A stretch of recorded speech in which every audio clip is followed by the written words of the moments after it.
죄를 짓고 구치소에 수감된 죄수들과 검사들 사이에 모종의 거래가 오가고 있다. 이런 내용의 보도가 나와서 얼마 전에 저희가 짚어봤었는데요. 그 이후에 후속 보도가 계속되고 있습니다. 보도 내용들이 꽤 충격적이죠. 해당 내용을 취재하고 보도하고 있는 뉴스타파 시민보 기자를 한 번 더 스튜디오에 모셨습니다. 어서 오세요. 예, 안녕하십니까? 네, 오랜만이네요. 한 달 정도 됐습니까? 그렇습니다. 네, 어떻게 지내셨어요? 저 이거 계속 취재하고 하느라고 너무 정신이 없어요. 오늘도 그래요? 비를 맞으며 취재를 막 하고 저녁에 여기까지 달려왔습니다. 한 달 전에 안 보이던 흰머리가 지금 옆에 살짝 보였어요. 네, 죄송합니다. 제 눈이 흰머리가 좋아진 늘고 걸까요? 있습니다. 예, 예. 알겠습니다. 지난번에 나오셨을 때 네. 이 준비 중인 후속 보도가 검사 스폰서 얘기다. 예. 딱 여기까지만 살짝 공개하고 그렇습니다. 가셨어요. 예. 이 사건을 봤더니 지난 2016년에 있었던 김영준 부장검사의 고교 동창 스폰서 사건 이 얘기죠. 그렇습니다. 네, 대략적인 설명 좀 해주시죠. 이 사건 뭐 기억하시는 분들이 많이 계실 거예요. 2016년 9월에 있었던 사건인데 김영준 부장검사랑 굉장히 잘 나가는 검사가 한 명 있었어요. 네. 이 검사는 뭐 박기태 전 국회의장의 사위이기도 하고 그동안 네. 이제 걸어온 길을 보면 뭐 삼성 비자금 수사도 했었고 전두환 전 대통령의 추징금 수사 그 환수 팀장이기도 네. 했고 뭐 유엔 파견도 갔다 오고 굉장히 잘 나가던 검사인데 소위 말하는 엘리트 코스 맞습니다. 특수통 이쪽으로. 예, 검사 네. 중에서도 뭐 상위 1%에 들어가는 그러네요. 검사인데 이 검사가 자기의 사업하는 고교 동창 스폰서를 두고 금품도 받고 고교 동창한테. 예, 네. 지속적으로 그 향응도 받고 네. 뭐 이랬던 사건이에요. 그래서 이 김영준 부장검사가 당시에 이제 바로 구속 기소가 됐고 네. 그 고교 동창 스폰서도 구속 기소가 되었던 사건인데 네. 저희가 이제 죄수와 검사 편을 취재하면서 이제 많은 죄수들을 이제 만나고 접촉을 했는데 그 중에 한 명이 그때 이제 감옥에 갔던 그 스폰서, 이 고교 동창. 예, 그 고교 동창이었던 겁니다. 네. 예, 그래서 그러면은 이 사람의 진술로 알려지게 된 겁니까? 어떻게 된 겁니까? 그렇죠. 이제 저희가 뭐 편지를 보내고 혹은 그 변호인을 통해서 계속 설득을 했고 이제 이 사람이 당시 자기가 이제 사건을 겪으면서 묻힌 게 너무 많다, 거기 너무 억울하다 네네. 이런 얘기를 저희한테 하나씩 털어놓기 시작한 거고요. 네. 그래서 첫 번째로 보도한 게 이제 검사들의 성매매 은폐. 그러니까 이제 당시에 김용준 검사가 기소된 내용에는 성매매는 없었어요. 없었군요. 네. 그런데 이 스폰서의 얘기를 들어보니까 당시 본인이 검찰 조사를 받을 때 나 성매매도 했다. 네. 김용준 검사 내가 성매매도 시켜줬다. 이것도 같이 처벌해라. 네. 이런 식으로 계속 요구를 하고 진술을 하고 증거를 제시했는데 네. 검찰이 그걸 묵살했다는 것이고 덮었군요. 예, 그리고 김용준 검사뿐만 아니라 다른 검사도 있다. 이것도 복수의 증거 제시할 수 있다. 검사들이네요. 했는데도 덮인 거예요, 이게. 전형적이네요. 어떻게 보면 검사들의 허물. 그렇죠. 자기 네. 직구니까 감싸는 거고 그 당시에 굉장히 민감한 시기였어요. 진경준 검사 사건이 2달 전에 있었고 그랬군요. 우병우 민정수석의 처갓당 의혹도 네네. 보도되고 막 이랬던 2016년 시점이라서 가장 예, 복잡할 때네요. 검찰이 엄청 흔들리던 때거든요. 네. 이 스폰서의 말로는 검사가 자기를 수사한 검사가 성매매 까서 검찰 조직 다 죽일 거냐. 이걸 까면 검찰 조직이 너무 도덕성에 큰 타격을 입게 된다. 네. 이렇게 얘기하면서 자기의 진술을 묵살했다라고 네. 얘기를 하는 거고 저희가 그 증거를 받아서 다 검토를 해보니까 네. 이것은 기소를 하지 않은 게 너무 이상할 이상할 정도로 정도로. 뭐 예를 들어서 둘이 호텔에 간 게 확인이 됐고 네. 카드 결제 내역도 있고 또 다음 날 성매매 여성에게 100만 원이 넘는 돈을 송금한 것도 나왔고 모든 기록을 남겨놓고 있었군요. 이 두 사람 사람이. 다 그날 술 먹고 호텔 갔다는 것까지 인정을 해요. 네네. 그런데 성행위만 안 했다. 그런 식으로 예, 빠져나가는. 그러니까 검사가 그걸 그대로 믿어준 거죠. 예, 그런데 이 사건을 덮은 검사 예. 분명히 그러니까 이 이제 구속 지금 나왔습니까? 계속 구속돼 있습니까? 이 사건을 덮은 검사는 여전히 뭐 잘 나가고 있고요. 네, 이 고교 동창은 아직도 예, 구속돼 있습니다. 구속돼 있는데 예, 교도소에 있고요. 그러면은 이 사건을 덮은 검사와 예. 통화를 해 보셨어요? 그럼요. 네, 어떤 얘기를 하나요? 서울 그 대검 수사지원과장을 하고 있는 윤병준 검사인데 윤병준 예. 검사. 네. 이렇게 얘기하더라고요. 그 당시에는 그 김영준 부장검사의 다른 범죄 혐의, 뭐 뇌물이라든지 이런 것들을 수사해서 기소하는 것만으로도 너무 벅찼다. 네. 그래서 성매매까지는 신경을 쓸 겨를이 없었다. 이렇게 얘기를 하는데 그게 무슨 얘기예요? 저는 이해가 안 가는데요. 그래서 저도 이해가 안 가는 게 주된 혐의가 뇌물이잖아요. 네. 뇌물에는 향응도 들어간단 그렇죠. 말이에요. 그럼 향응에 성접대가 들어간 거예요. 그거를 추가 기소하는 게 전혀 어려운 일은 아니었거든요. 그럼요. 그런데 공소장에서 다 빠지고 네. 언론에도 당연히 알리지 않고 네. 이러면서 그 부분을 은폐를 한 것이죠. 그런데 또 이 사건을 덮기 위해서 그냥 사건 자체를 덮었다는 의혹뿐만 아니라 현직 예. 검사가 언론사 보도에도 개입을 했습니까? 그러니까 이렇게 된 얘기입니다. 이게 굉장히 복잡한 얘기인데 네. 이 고기동창 스폰서와 그 김영준 부장검사가 처음에는 한 배를 탔잖아요. 그렇죠. 근데 사건이 진행이 되면서 언론에 터지기 전에 막 둘이 서로 싸워요. 그러니까 이 고기동창은 네가 검사인데 왜 나를 못 봐주냐. 네, 네. 나 구속되는 것만 막아달라. 네, 이렇게 네. 요구를 하고 김영준 검사는 그건 이제 못 막을 것 같으니까 자기의 비위 사실이 유포되는 것만을 막 막으러 다닌 거예요. 서로 그 사실을 알게 되면서 네, 완전 틀어졌군요. 틀어진 거예요. 네. 그래서 이제 스폰서 김 씨가 언론에 제보를 하게 되는 상황이 됩니다. 네. 근데 그 상황에서 현직 검사 한 명이 등장을 합니다. 이 손영배 검사라는 검사인데 지금 서울 고검에 있습니다. 고검에 있는데 이 스폰서 김 씨가 언론에 제보를 하고 구속영장을 받아놓은 상태에서 네. 도피를 해요. 아. 그러니까 이제 김영준 검사 쪽에서는 어떻게든 스폰서 김 씨를 찾아서 네. 이 사람을 어떻게 입막음을 해야 되는 상황이잖아요. 네, 네. 그렇죠. 근데 연락이 안 되는 상황. 네. 그러니까 스폰서 김 씨의 변호인한테 그 손영배 검사가 전화를 합니다. 네. 그래서 그 스폰서 김 씨 좀 어떻게 좀 해줄 수 없냐 이렇게 얘기를 해서 결국 연결이 돼요. 네. 그래서 김영준 검사 측에서 스폰서 김 씨한테 2천만 원을 줘요. 네. 입막음을 하려고 요량으로. 시도를 한 거죠.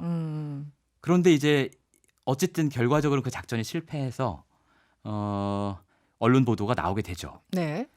뭐 이런 일련의 과정들에서 이 손영배 검사가 개입을 했는데 제가 전화를 해보니까 본인은 그냥 전화번호를 알려줘도 되냐 이걸 물어보기 위해서 전화를 했을 뿐이라는 거예요. 네. 근데 제가 전화번호를 누가 누구한테 알려준다는 거죠? 그러니까 김영준 검사 측에서 네. 그 스폰서 김 씨랑 연락이 닿아야 되는데 그렇죠. 그러려면 네. 스폰서 김 씨의 변호인과 통화를 해야 네, 되잖아요. 네, 네. 스폰서 김 씨의 변호인의 연락처를 자기가 알려줘야 되는데 알려줘도 되겠습니까? 본인 라고? 허락을 구하기 위해서 전화를 했을 뿐이다. 목적은 그거 하나였다. 예, 라고 얘기를 하는데 네. 그런데 저희가 이 취재 과정에서 통화 기록을 입수를 했어요. 네.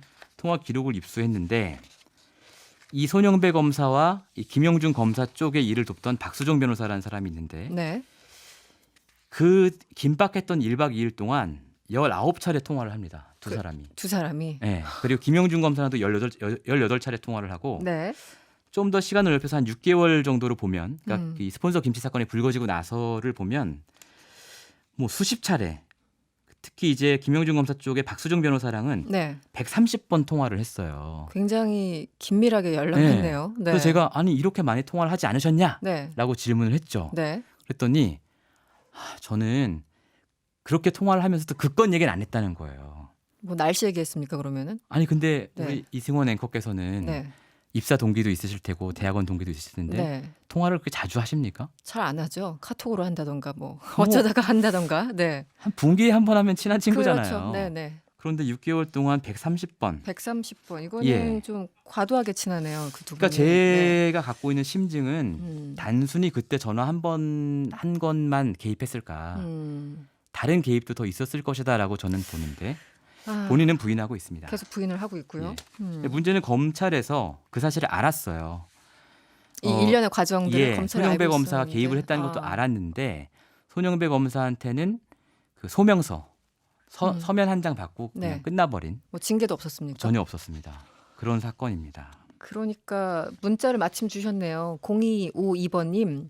그나물의 그 밥인데 누가 누구를 수사하겠습니까? 예. 그저 덮어주기식 수사겠죠. 예. 네, 검찰개혁 얘기가 왜 나오는지 다시 한번 또 각인되는 순간이고요. 그렇습니다. 네, 이것 말고 또 보도가 된 게 있어요. 의뢰인 팔아넘긴 전관 변호사. 이 얘기는 또 뭘까요? 이건 뭐냐면 네. 내일 이제 공개되는 걸까요? 이건 이미 공개가 된 이건 내용인데 공개됐고요. 예. 네. 김영준 검사를 돕던 검찰 출신 변호사가 한 명 있습니다. 네. 그러니까 아까 손영배 검사랑 막 통화했던 그 사람인데 저희가 이 사람을 보니까 너무 이상해요. 왜냐하면 김영준 검사 일을 마치 자기 일처럼 도와요. 네. 네. 예를 들어서 김영준 검사랑 스폰서 김 씨 사이의 돈 거래에도 개입을 하고 네. 뭐 돈도 빌려주고 뭐 김영준 검사가 스폰서 김 씨 좀 막아라. 그럼 네. 그거 막는 가서 협상도 하고 네. 막 이런 일을 해요. 네. 아니 왜 이렇게까지 했을까라고 생각을 했는데 알고 봤더니 이 사람이 굉장히 유명한 사람이에요. 주식시장에서. 주식시장에서 네. 박재벌이라는 별명으로 불리는 변호사예요. 뭐 큰 돈을 굴리는 너무 돈이 많아서. 사람입니까? 그런데 네. 이 사람이 당시에 남부지검에서 수사를 받고 있는 사안이 있었던 거예요. 근데 그 당시에 남부지검의 증권범죄합동수사단장이 네. 김영준 검사였단 말이에요. 그렇군요. 또 네. 그러니까 김영준 검사랑 박수중 변호사는 사실은 수사 책임자와 피의자의 관계인데 네, 네. 피의자가 수사 책임자의 일을 막 한 거죠. 도와주는 견마지로를 다 한 것이죠. 네. 그리고 박수중 변호사의 사건은 어떻게 됐느냐? 하나도 기소가 안 됐어요. 기소 자체가 안 됐어요. 4건이 있었는데 금융범죄 혐의가 4건이 있었는데 저희가 확인한 바로는 한 건만 약식 기소가 됐고요. 나머지 3건은 기소가 안 된 거죠. 그러니까 이게 검사와 할 전관 말이 변호사 없네요. 사이에 네. 이런 유착이 있다는 것이죠. 예. 수사를 받아야 되는 사람과 수사를 해야 되는 사람이 어떻게 이렇게 친할 수 있을까? 그러니까요. 그 두 사람 사이에도 통화를 또 엄청 했더라고요. 엄청 또 했군요. 내일 공개되겠지만. 예. 내일 공개. 예. 알겠습니다.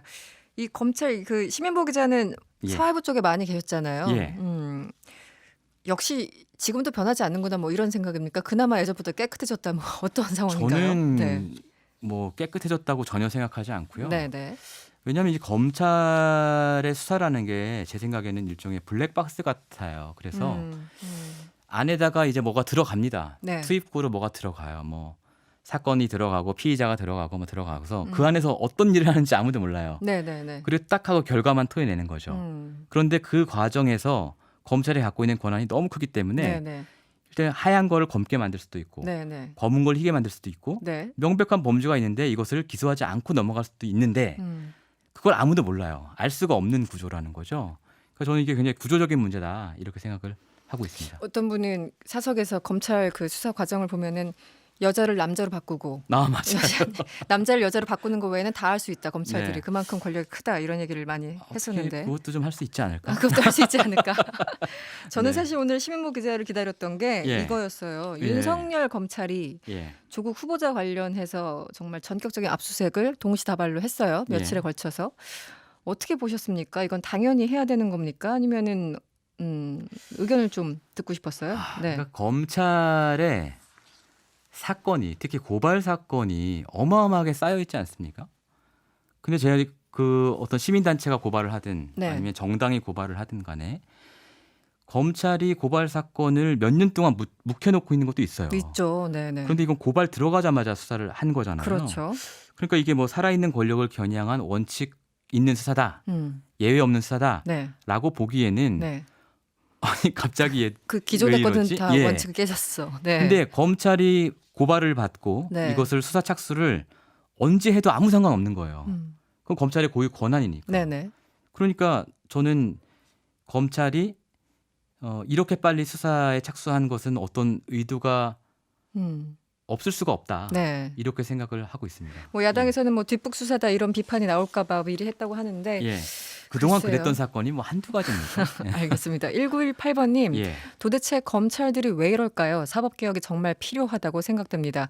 최아름님 그러니까 법을 잘 모르는 국민들은 얼마나 어리숙하다고 속이는지 눈뜬 장님이란 말이 어울리네요. 이렇게. 검찰들이 그럴 수밖에 없는 건 힘이 있기 때문이죠. 그렇죠. 우리 네. 평범한 사람들도 그 자리에 가서 그런 힘을 가지면 또 그렇게 됩니까? 그렇게 행동합니다. 그러니까 그 힘을 견제하는 장치를 만드는 게 중요한 거죠. 알겠습니다. 예. 네, 지금까지 뉴스타파 시민보 기자와 함께했습니다. 오늘 말씀 잘 들었습니다. 네, 감사합니다. 여러분의 퇴근길을 꽉 채워드립니다. 평일 저녁 6시 5분 이승원의 세계는 그리고 우리는